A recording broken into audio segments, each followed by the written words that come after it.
Well, today is October 10, 2023, and it looks like we're going to manage just one last garden tour of the year. We'll see.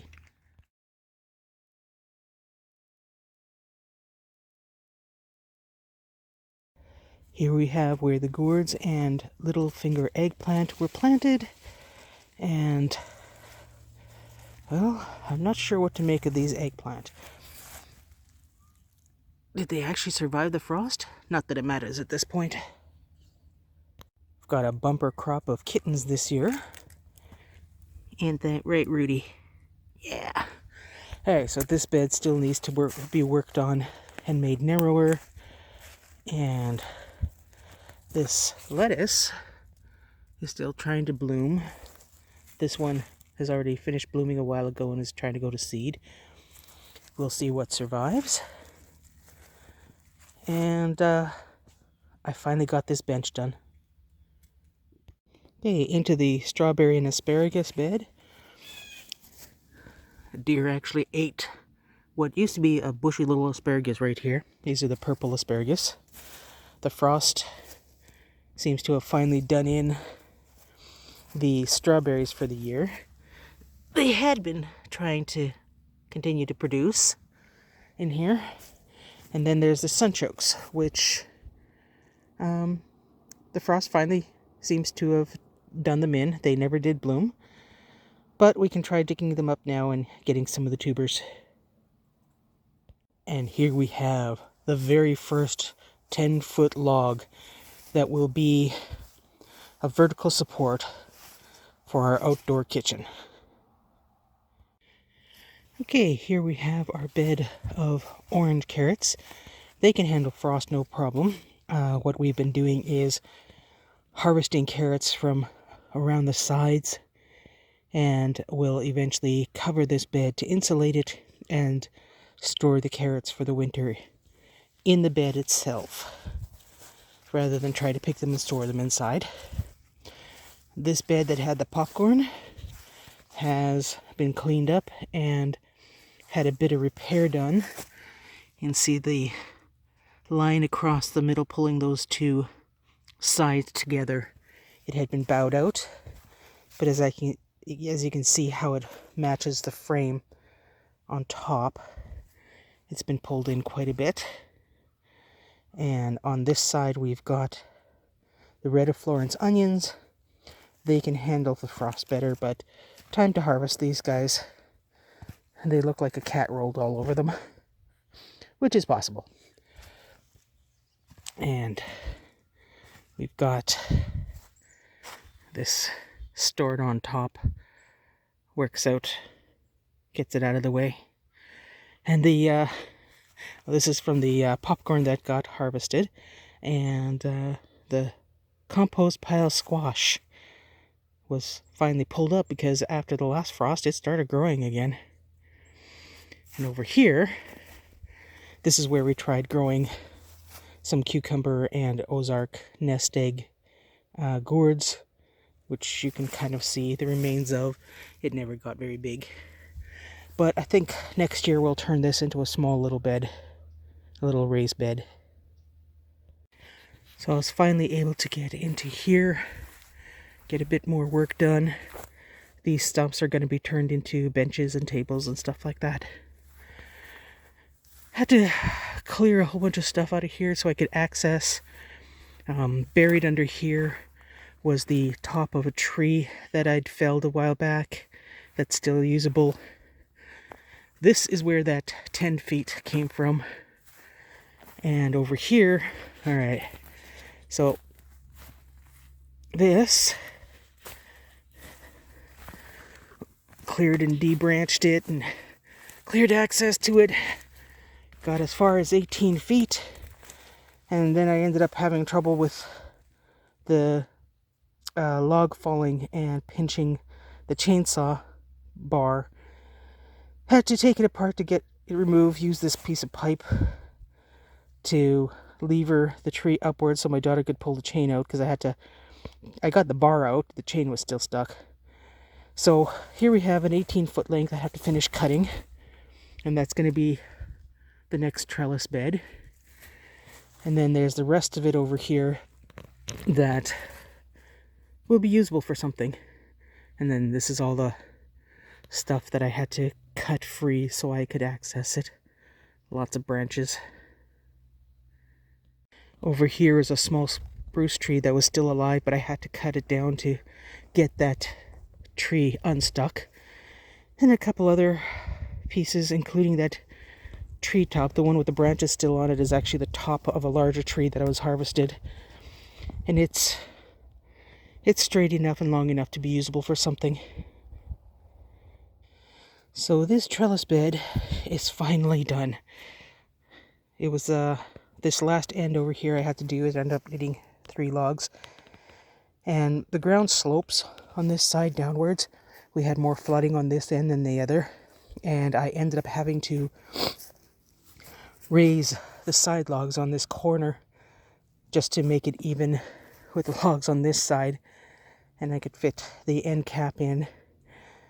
So this bed is now ready to be filled, but I'm trying to cut as many 18-foot lengths as I can so that we can at least get one more frame put in over here, and then there's going to be 2 more in the future over there.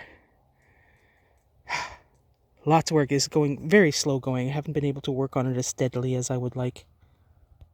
The high raised bed still has a few onions in it. Yeah, I guess it's time to harvest these guys. And look at the size of this sucker.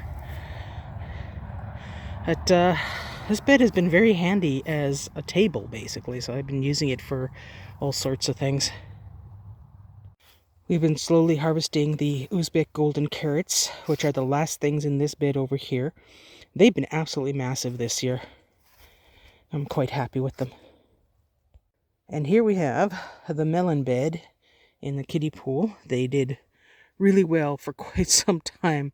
But yeah, this is what's left of them. We've harvested all the melons. And I'm quite surprised by how well they did in here. We still have some gold ball turnips in here. I think we've harvested everything that's actually worth eating. This bed did not do well for root vegetables. There's still basically nothing for the beets. Well, my daughter and I were late in covering these. I completely forgot during the night, so these were already frost damaged by the time we got out here. So let's see. Well, yeah, they're gone. These are the hot peppers. The onions will be fine. So these purple fingerling potatoes can finally be harvested. The soil from all of these bags are going to end up in that new bed. And then these are the other 3 varieties of peppers. I mean, well, oh, look at the size of that one. Unripe, but it's edible. Well, we tried. Check out these radishes. A couple of them are blooming. We haven't harvested much in the lines of radishes. We're just not big radish eaters. And the beets and the spinach just didn't happen in here. So the squash bed is, of course, done. It has been done for the last while. But much to my surprise, these summer squash actually recovered from the last frost they got and started blooming and producing, especially this one over here with the yellow patty pans. So that was a pleasant surprise. We actually got an extra harvest or 2 out of that. But yeah, we did pretty good with the squash this year, even with difficult circumstances. Meanwhile, over here, where the gourds were, they even started to recover from a previous frost. But of course, nothing is there now. So this one is ready to be prepped for the winter.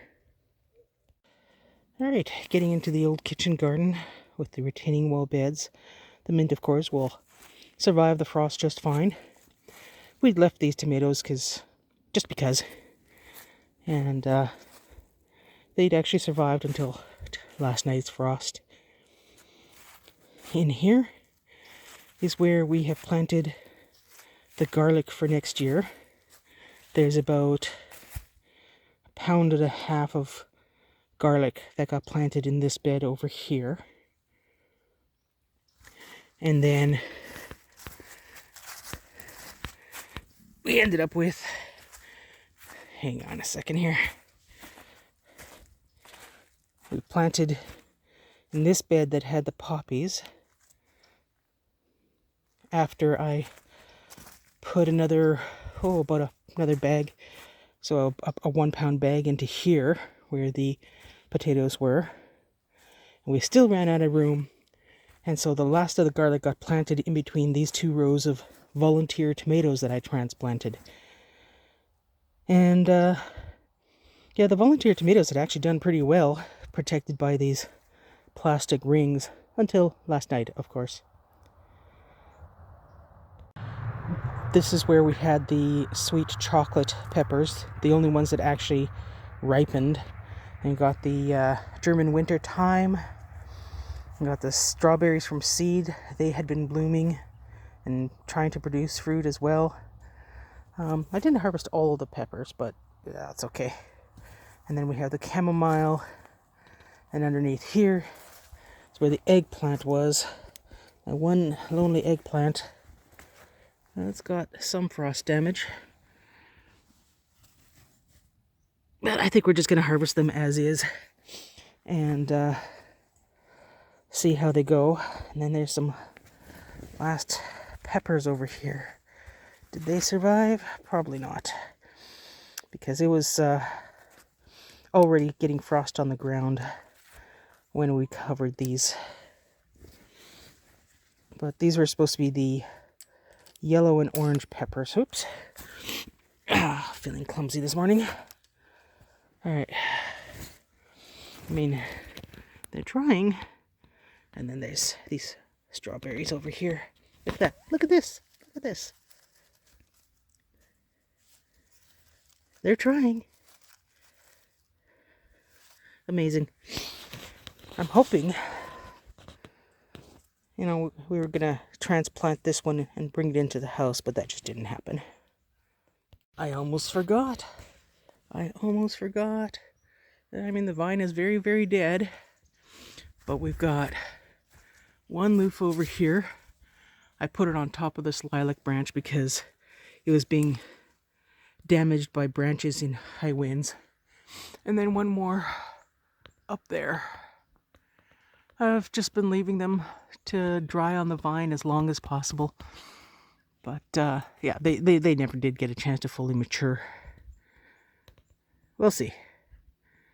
That's the most successful loofah in 3 years of trying to grow them.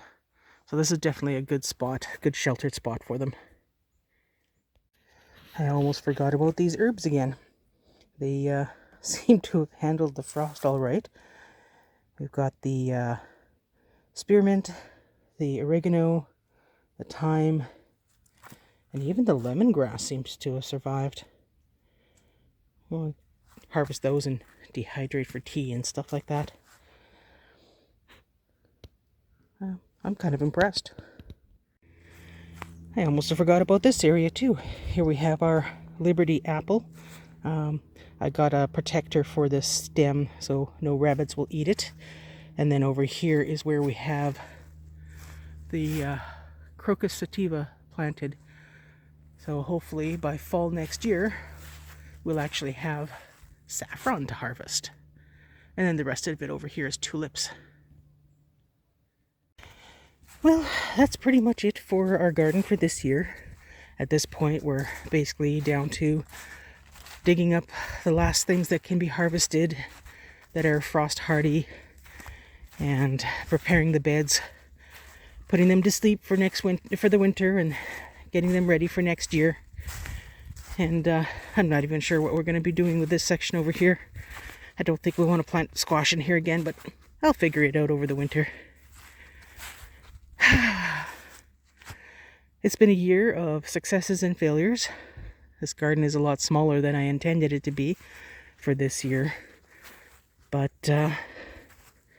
I'm quite happy with how it turned out in many ways. Lots of work to do while the weather holds, and I'm okay with that.